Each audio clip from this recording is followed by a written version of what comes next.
Hey everyone, welcome back to another video in our series about trusting God for provision of our finances. In today's video, we're going to talk about what to do while you're waiting for those prayers to be answered.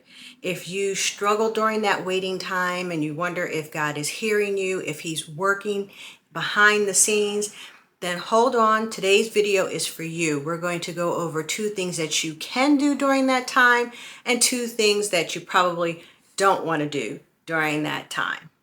So let's get right into it. 2 things that you can do while you're waiting for your prayers to be answered. The first thing is to remember your past blessings. Remember where He's brought you from. That is so encouraging when you just take a minute to breathe, to look back and say to yourself, you know what, I've been in similar situations. Maybe not the same situation, but you've been in situations where God has delivered you, brought you through, answered your prayer in His perfect timing.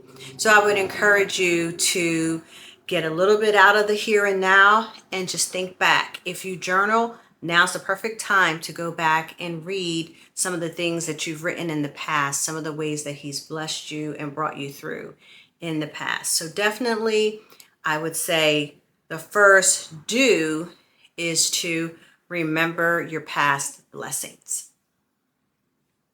The second do is to look within. Take the time to do some reflection, some introspection, see what lessons you can learn during this period of time, what things you might want to do differently or change. I know that I am currently in a transition financially. It's become apparent to me that I'm going to need to change my occupation. I right now have a commercial farming business. It is very taxing on my body, very labor intensive.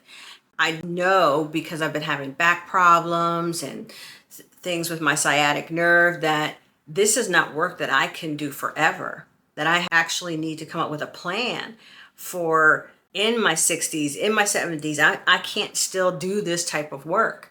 So what are the things that I need to change? Obviously, I'm going to need to move to a more, not a totally sedentary job, but one where it's not as much lifting and bending and things of that nature. So right now, while I'm in this waiting period, I'm trying to think about, all right, the next occupation that I have, what things do I need to change?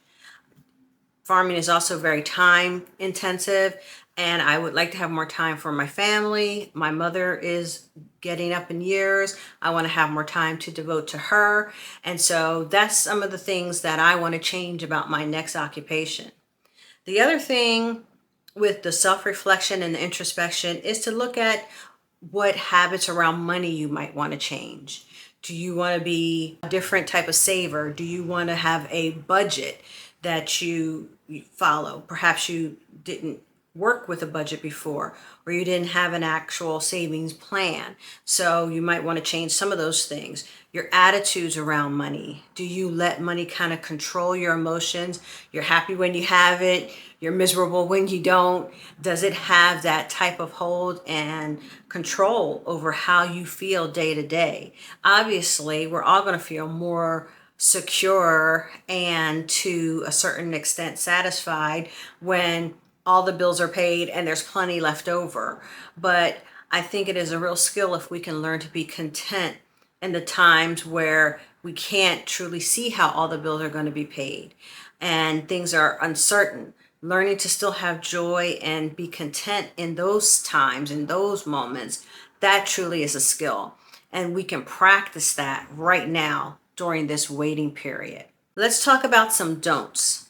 The first don't that is so helpful for me, and hopefully it will help you too, is not to focus on lack. Do not focus on what you don't have, but look at what you do have and see how you can be creative and resourceful with what you do have. If you don't have a lot of money, but you have more time, what could you do with your time?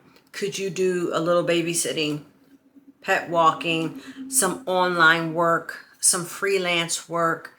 If you don't have money, but you have some stuff that you don't need, could you go through the shed and have a yard sale? Could you put some stuff up on Craigslist or Etsy or an online store? Are there ways that you can be creative and resourceful with what you do have? If you have a skill, not a lot of money, but you have a skill. Maybe you are great at taking pictures. Maybe you could do some freelance photography. Maybe you're a good writer. Maybe you could do some blogging. If you are good with your hands and you can build things, maybe you can do some handyman jobs. Look at what you do have and focus on that, not the lack. The second don't would be do not get anxious. It is so easy, I know, and it's so much easier said than done to not be anxious in this waiting time. But if you think about what anxiety really is, it's a caution about a future imagined danger. You're getting worked up about something that could or could not happen in the future, and you're imagining what may or may not happen, or you're thinking of all the possible bad things that can happen. Right now, it's just in your imagination. That's not a reality in the here and now. It's something that's in the future, may not even happen. So try your best not to be anxious during this waiting time. And just know and trust that this is a time period where God is helping you to become the person that you're going to need to be to get that blessing and do the most with it. You're going to grow in a way that you'll be a better steward, a better manager over those resources and that blessing that He wants to give you. He says that I know the plans that I have for you. I have plans to prosper you and to give you a good future. Our Heavenly Father definitely wants to bless us, but there are times that He knows we're not ready for it. Embrace that waiting time as a time of preparation, as a time that He is grooming you and making you become the person that is going to do the most effective things with that blessing that He has for you. So listen, I hope today's video was a blessing to you. 2 do's and 2 don'ts for that waiting period. If it was, leave some comments down below. Let us know some things that you do during the waiting period that you have found to be helpful. Let it bless some other people down in the comments as well. Of course, like and subscribe, and as always, share with someone who could use the reminder of what we do with that waiting time when we're in between blessings. Until then, I hope you choose life, choose joy, and choose you. I'll see you next time. Bye.